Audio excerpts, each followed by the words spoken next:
अस्सलाम वालेकुम साथियों, कहानियों की दुनिया वन चैनल में खुश आमदीद। आज की कहानी खूनी झोंपड़ी के बारे में है। ये एक ऐसी झोंपड़ी है जिसमें भूत रहते हैं और वो यहाँ आने वाले हर शख्स को कत्ल कर लेते हैं, उनको मार देते हैं और उनका बहुत बुरा अंजाम करते हैं। अब देखते हैं कि इस कहानी में जो दो सौतेली बहनें हैं तो उनके साथ क्या सलूक होता है। मगर कहानी शुरू करने से पहले आप हमें ये बताइए, आपको घंटियां बजाकर मजा आता है या नहीं? अगर आता है तो यकीनन आपने हमारा चैनल तो सब्सक्राइब कर ही लिया होगा। नहीं किया तो अब जल्दी से घंटी का बटन दबाएं। चलें कहानी शुरू करते हैं। एन अपनी बेटी आर्या को बहुत लाड प्यार से पालती थी। उसे अच्छे से अच्छा खिलाती, अच्छे से अच्छा पहनाती, उसका बहुत वो ख्याल रखती, उससे बड़ी मोहब्बत करती थी। वो सारा दिन खेलती कूदती रहती थी और कोई काम ना करती थी। लेकिन मारिया, जो कि उसकी सौतेली बेटी थी, इसलिए वो उस बेचारी का कोई ख्याल नहीं रखती। उसकी हर वक्त शामत आई रहती थी, कमबख्ती आई रहती थी। वो उसे खाने के लिए भी बचा कुचा ही देती, बहुत थोड़ा खाने को देती थी। वो मारिया से बिल्कुल मोहब्बत नहीं करती थी। इसके कपड़े फटे रहते थे, वो उसके बाल भी नहीं संवारती थी। अजीब उसकी हालत रहती थी। उसकी सौतेली माँ तमाम दिन उसे घर के कामों में लगाए रखती थी। उसे कभी खेलने का मौका भी ना मिलता था। इसके बावजूद वो अक्सर मार खाती थी। सौतेली माँ होने के अलावा एन को मारिया से एक दुश्मनी ये भी थी कि वो इतने फटे पुराने कपड़ों में नहाए धोए बगैर भी इतनी खूबसूरत और प्यारी लगती थी कि शादी के लिए जो भी पैगाम आता वो उसी के लिए आता था। आर्या को कोई पूछता भी न था। एन हर वक्त यही सोचती रहती थी कि मारिया से किस तरह पीछा छुड़ाए और उसको किस तरह रास्ते से हटाया जाए ताकि लोगों की तवज्जो उसकी अपनी बेटी की तरफ हो जाए। ये लोग एक गांव में रहते थे। गांव के बाहर एक नदी बहती थी। इस नदी के किनारे पर एक झोंपड़ी थी, टूटी फूटी बोसीदा सी। इसके अंदर मकड़ियों के जाले लगे हुए थे।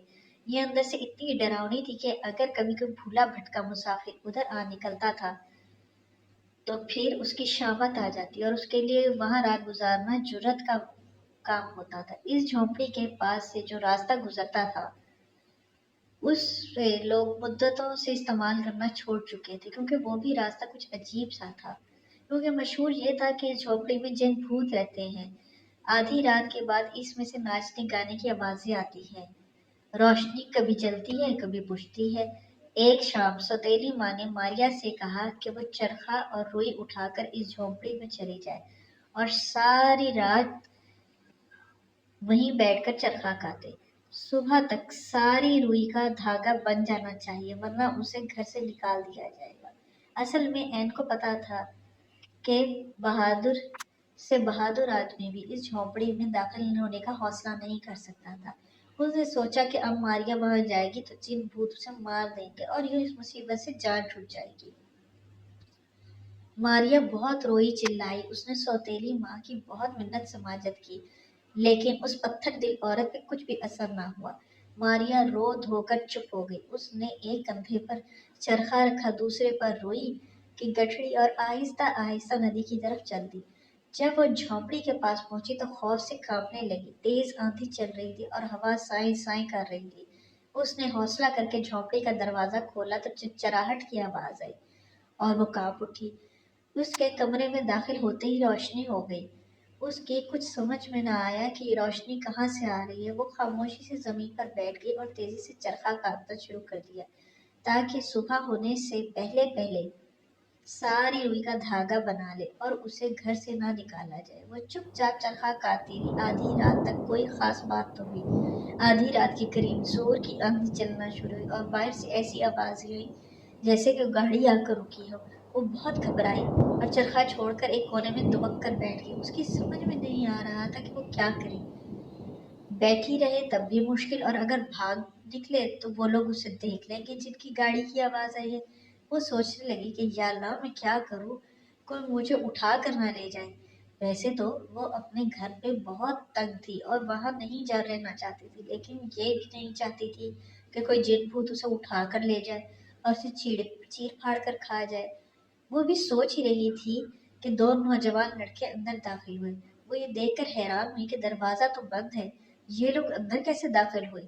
इन नौजवानों ने बिल्कुल एक जैसे कपड़े पहने हुए थे, तंग कोट, तंग ही पैंटे और पैरों में स्याह बूट और सर पर टेढ़ी टोपियां। उनकी आंखें ऐसी सुख थी जैसे अंगारे दहक रही हों।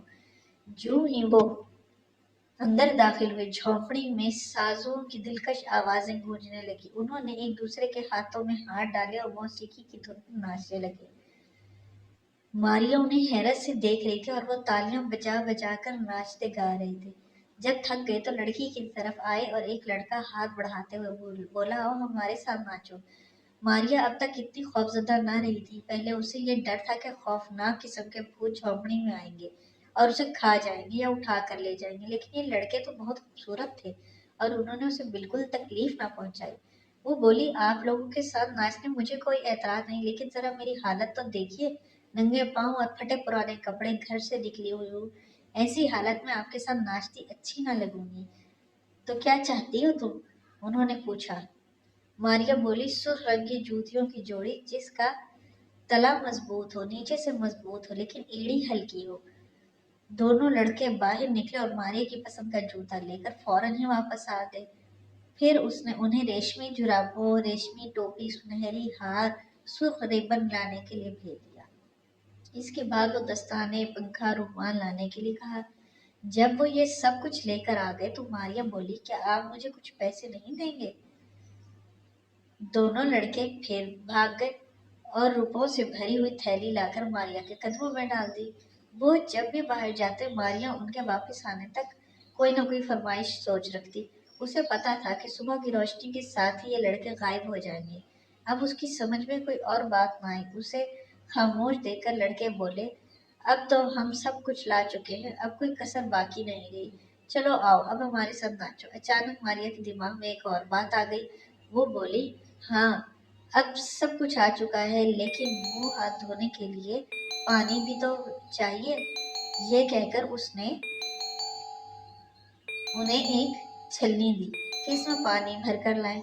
वो भागे भागे नदी पर गए, लेकिन जब छलनी को भर कर ऊपर उठाते तो उसमें से पानी निकल आता और वो फिर पानी भरने लगते। तमाम रात गुजर गई, लेकिन छलनी में पानी नहीं भरा गया। आखिरकार जब मुर्गे की बांग सुनाई दी तो वो गुस्से के आलम में झोपड़ी में वापस आए और छलनी को जमीन पर पटकते हुए बोले, चालाक लड़की, अब तो हम जा रहे हैं। कल जरा इधर आना, फिर देखना तुम्हारा क्या हाल करते हैं। सारी चालाकी धरी की धरी रह जाएगी। ये कहकर वो गायब हो गई और कमरे में खामोशी छा गई। मारिया थक चुकी थी। आधी रात तक वो चरखा काटती रही और फिर इन लड़कों से पाला पड़ गया। उसकी आंखें बंद होने लगी और जल्दी वो गहरी नींद सो गई। उधर उसकी सौतेली माँ सुबह ये सोचकर घर से निकली कि लड़की जरूर मर चुकी होगी। वो दिल ही दिल पर खुश हो रही थी कि हमेशा के लिए इस मुसीबत से छुटकारा मिल गया। लेकिन झोपड़ी में जाकर क्या देखती है, मरना तो रहा एक तरफ, मारिया का तो बाल भी बीका ना हुआ। ना सिर्फ ये, बल्कि वो तो बेहतरीन कपड़े पहने, कीमती हार, टोपी, ऐसी ही बहुत सी चीजों के साथ लदी फदी आराम से सो रही है। उसने मारिया को झंझोड़ कर जगाया। वो आंखें मलती हुई उठी तो सौतेली माँ ने उस पर सवालों की बौछार कर दी। और जब मारिया ने सारी कहानी उसे सुनाई तो वो बहुत ही हैरान हुई। अब तो उसे मारिया पर और भी गुस्सा आया। वो इस बात पर जल गई कि मारिया के पास आर्या आया कि कहाँ से अच्छे कपड़े आए, उम्दा उम्दा चीजें। फौरन घर पहुंची और आर्या से बोली, बेटी, आज रात तुम इस झोपड़ी में जाओगी और इन लड़कों से इससे भी ज्यादा कीमती मांगोगी। देख लेना, वो तुमको सर से पांव तक सोने में लाद देंगे। आर्या ने अपनी माँ की हदायत पर अमल किया और शाम को चरखा और रुई लेकर झोपड़ी में पहुंची और चरखा काटने लगी। सब कुछ उसी तरह हुआ जैसे पिछली रात को हुआ था। आधी रात के करीब एक गाड़ी की आवाज आई और फिर वही दोनों लड़के उसी तरह बगैर दरवाजा खोले कमरे में दाखिल हुए। उनके कमरे में दाखिल होते ही सांस बजना शुरू हो गए और वो तालियां बजा बजा कर गाने लगे। रात को लेकिन आर्या इतनी अक्लमंद या चालाक ना थी। आर्या जब लड़कों ने इसकी तरफ हाथ बढ़ाया, कहा, आओ हमारे साथ नाचो, तो उसने सारी चीजें एक ही वक्त में मांग ली। उसने कहा, नाचने के लिए अच्छे से जूते ला दो, रेशमी जुराबे, रेशमी टोपी, सुनहरी हार और पता नहीं क्या क्या पैसों की फरमाइश कर दी। लड़के जब ये सब कुछ ले आए तो फिर उसने उन्हें पानी लाने को कहा ताकि पानी हाथ मुंह धो ले, लेकिन उसकी माँ ने उसको छलनी ना दी थी। उसने सोचा कि छलनी के मुतालिक तो लड़कों को पता चल चुका होगा कि इसमें पानी नहीं लाया जाता। उसने आर्या को एक ऐसी बाल्टी दे दी थी जिसके तले में सुराख था। लड़कों ने बाल्टी नदी के किनारे कीचड़ में रख दी। फिर एक लड़के ने दूसरे से कहा, कल रात हम पानी लेकर नहीं जा सके थे, आज ऐसा करते हैं कि बाल्टी में पहले कुछ रेत भर लेते हैं ताकि सुराख बंद हो जाए। बाल्टी के सुराखों में कीचड़ भर गई थी। लड़कों ने ऐसा ही किया। लड़कों ने अंदर रेत की मोटी सी तह बिछा दी, फिर बाल्टी में पानी भरा और उसे लेकर झोंपड़ी में पहुंचे। आर्या ने बहुत सोचा, लेकिन और कोई बहाना उसकी समझ में ना आया। लड़के चिल्लाए, चालाक लड़की, जल्दी के साथ हाथ मुंह धोकर कपड़े बदल और हमारे साथ नाच। आर्या ने मुंह धोया, कपड़े बदले और फिर शीशा देखने लगी, लेकिन लड़कों ने उसे पकड़कर अपनी तरफ घसीट लिया और नाचने लगे। वो एक दायरे में इतनी तेजी से चक्कर लगा रहे थे कि आर्या के कदम लड़खड़ा गए, लेकिन वो ना रुके और उसे इस तरह नचाते रहे यहाँ तक कि उसे यूं लगा जैसे उसके बाजू और टांगे जिस्म से अलग हो जाएंगे।